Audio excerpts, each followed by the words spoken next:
किसी गांव में एक बूढ़ी माई रहती थी। बूढ़ी माई माघ का व्रत करती थी, नियम से गंगा स्नान करती थी और व्रत रखकर श्री कृष्ण का भजन करती थी। उसके व्रत खोलने के समय कृष्ण भगवान आते और उसके पास एक कटोरा खिचड़ी रखकर चले जाते थे। बुढ़िया के पड़ोस में एक औरत रहती थी। वह उससे बहुत जलती थी।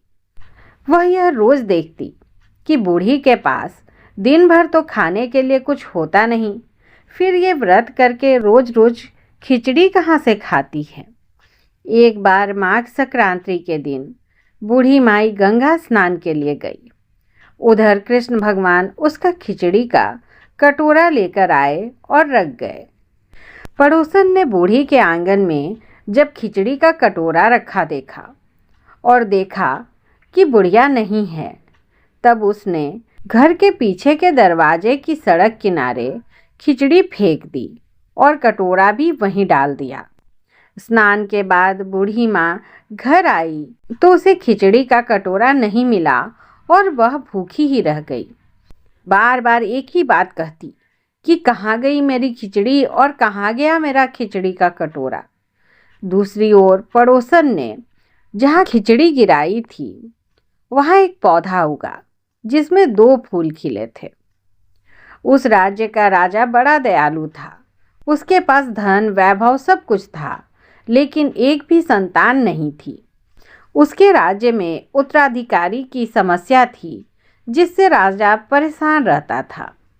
एक बार राजा उस ओर से निकला तो उसकी नज़र उन दोनों फूलों पर पड़ी और वह उन्हें तोड़कर घर ले आया।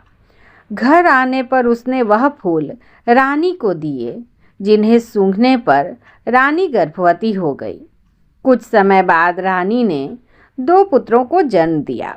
वह दोनों जब बड़े हो गए तब वह किसी से भी बोलते नहीं थे, लेकिन जब वह दोनों शिकार पर जाते तब रास्ते में उन्हें वही बूढ़ी माई मिलती, जो अभी भी यही कहती कि कहाँ गई मेरी खिचड़ी और कहाँ गया मेरा कटोरा।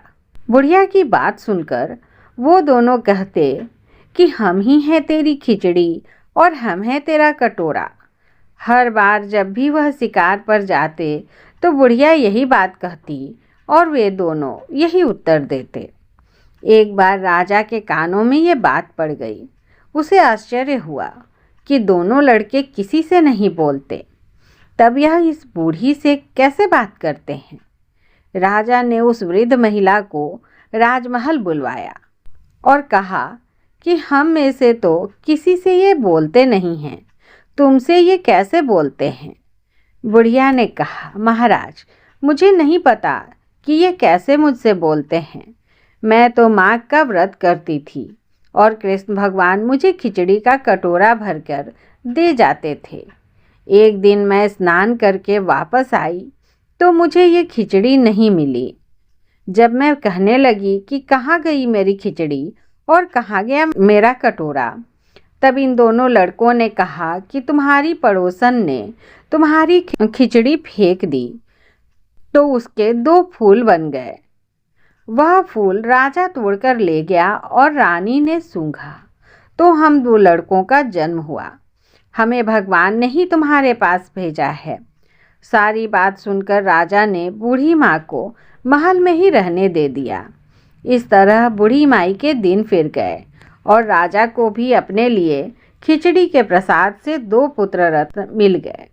राजा ने बड़े पैमाने पर खिचड़ी बनवाकर बूढ़ी माई के साथ मिलकर कृष्ण जी का भोग लगवाया और लोगों को भी प्रसाद बांटा। इस तरह संक्रांति के दिन खिचड़ी खाने और बांटने की परंपरा चल पड़ी।